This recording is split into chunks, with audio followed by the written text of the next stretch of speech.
মুসলমান, খুব মনোযোগের সাথে কথাগুলি শুনবেন। নূহ নবী 800 বছর ধরে দাওয়াত দিল, কবুল হলো না।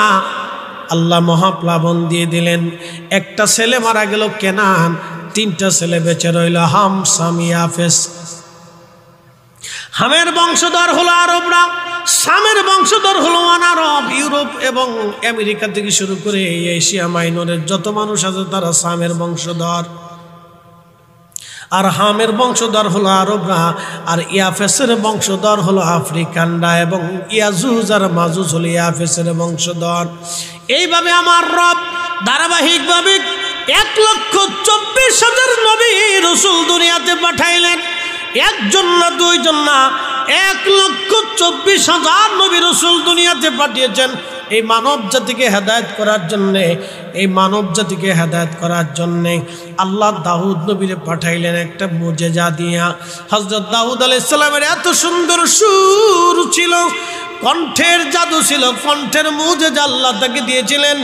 এতই চমৎকার মোহনা ছিল কণ্ঠের, এতই চমৎকার সুর। দাউদ নবী যখন জবুর শরীফ পড়তেন তখন এক সুরে পড়তেন না, জবুরের টান যখন দিতেন এক টানে 70টা সুর উনি দিতেন। ওই 70 সুরের মোহনা এতই চমৎকার, এতই মজার সুর দাউদের, পাখিরা স্টক করে পরে পরে মরে যাইত, পশুরা এই সুরের মোহনায় পরে মারা যাইত। সারা রাত্র তিনি জবুর পড়তেন নামাজে দাঁড়াইয়া, আর সারা রাত্র উম্মত তার পিছনে এসে তেলাওয়াত শুনতে থাকত। আল্লাহ দাউদকে কিয়ামতের ময়দানে জান্নাতের ভিতরে নিয়া জান্নাতীদেরকে আমার আল্লাহ দাউদের সুর দিয়া কোরআন তেলাওয়াত আল্লাহ শোনাবে। জোরে বলা যাবে কি মারহাবা। আল্লাহ সুলাইমানকে নবী হিসেবে পাঠাইলেন, মূসাকে পাঠাইলেন, ইব্রাহিমকে পাঠাইলেন, ইসাককে পাঠাইলেন, ইয়াকুবকে পাঠাইলেন। আল্লাহ হযরত ইব্রাহিম আলাইহিস সালামের 2টা বেটা দিলেন। একটা বেটার নাম দিলেন আমার আল্লাহ ইসাক, আর একটা বেটার নাম ইয়াকুব, ইসমাইল। ইসাক আলাইহিস সালামের বংশী ইয়াকুব, ইয়াকুব আলাইহিস সালামের আরেক নাম ছিল ইসরাইল। ইয়াকুবের বংশধরদেরকে বনি ইসরাইল বলা হয়। বর্তমান বাইতুল আকসার মসজিদ হযরত ইয়াকুব আলাইহিস সালাম বানিয়ে নির্মাণ করেছিলেন। হযরত ইয়াকুব আলাইহিস সালাম বাইতুল আকসা নির্মাণ করেছিলেন, তার বংশধরদেরকে বনি ইসরাইল বলা হয়। ইয়াকুব আলাইহিস সালামের 2জন স্ত্রী, এক স্ত্রীর আমার রব্বুল আলামিন এক স্ত্রীর 9টা সন্তান দিয়েছিলেন, ছোট্ট স্ত্রীর 2টা সন্তান দিয়েছিলেন। এক সন্তানের নাম হযরত ইউসুফ, আর এক সন্তানের নাম হযরত বিনিয়ামিন। এই জন্য ইসরায়েলের প্রধানমন্ত্রীর নাম দেখবেন বিনিয়ামিন নেতানিয়াহু।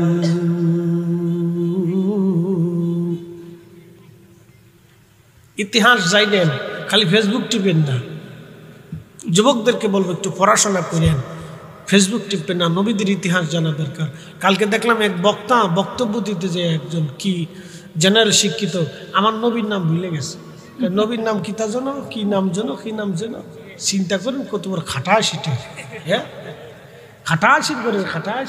আমার নবীর নাম ভুলে গেছে, শতান কোথাকা, ওরা জুতা দিয়ে বাইরে স্টেজ থেকে নামানোর দরকার ছিল। কথা কর না, আমার রসুলের নাম মনে নেই, ও খাটাস কোথাকা। হ্যাঁ, এই জন্য বাপ, ওই যে দেখছেন ওই যে এক নায়িকা কাঁদতেছে, খবরে দেখলাম আর টিভি না কি টিভিতে, বেডি কাঁদতেছে। বলে আমার মা ইচ্ছা করলে আমার আলেম বানাইতে পারতো, হাফেজা বানাইতে পারতো, আমার মা আমার নায়িকা বানাইছে পয়সার লেগে। আমার দান্দা মান্দা নাই মনে কমে গেছে গাছ, আর তবা করছে। তবা করলে ভালো, আল্লাহ মাফ করে দিকে আমরা দোয়া করি, ফিরে আসুক আল্লাহর পথে। কথা ঠিক কিনা? ফিরে আসুক। কত যুবকের লালসা হয়ে গেছে, চোখের লালসা হয়ে গেছে। হ্যাঁ, সুন্দরী কাপড় পরে পরে ড্যান্স দিছে, আর পোলাপানগুলি চোখের লালসা, খালি পোলাপান। বুড়া মানুষের দোকানে যেমন আগুনে মেয়েটা নেই, শোক লড়ে না, মুখ লড়ে না, মাথা লড়ে না, হিস্সু লড়ে না, বেডি না, সে শাসা এমনি শহীদ থাকে। কি কথা কর না কেন? ইয়া রাব্বি ইয়া আল্লাহ, মানুষ কতটা ডিমোশন আপনি কল্পনা করতে পারবে? আল্লাহ রাসূল বলেছেন ওই বৃদ্ধ সবচেয়ে নিকৃষ্ট বৃদ্ধ, যে বৃদ্ধ জেনা করতে নিরুৎসাহী, ওই বৃদ্ধ নিকৃষ্ট বৃদ্ধ, যে বৃদ্ধ মসজিদে যায় না। বৃদ্ধ নিকৃষ্ট আল্লাহ সৃষ্টির মধ্যে। যেই বৃদ্ধ জেনা করে, যেই বৃদ্ধ জেনার জন্য লিপ্সা আসে, যেই বৃদ্ধ নেহাপনা করে, বেহাপনা দেখে, আল্লাহ রাসূল বলছে সে নিকৃষ্ট বৃদ্ধ, সৃষ্টির মধ্যে সে নিকৃষ্ট মানুষ যে এখনো মসজিদ চিনে না।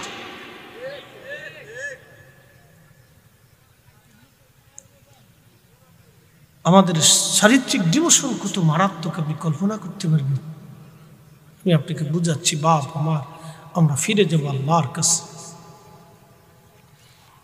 একদিন মাটির ভিতরে হবে ঘরে, মন আমার কেন বান্ধ দালান ঘর, মন আমার কেন বান্ধ দালান ঘর।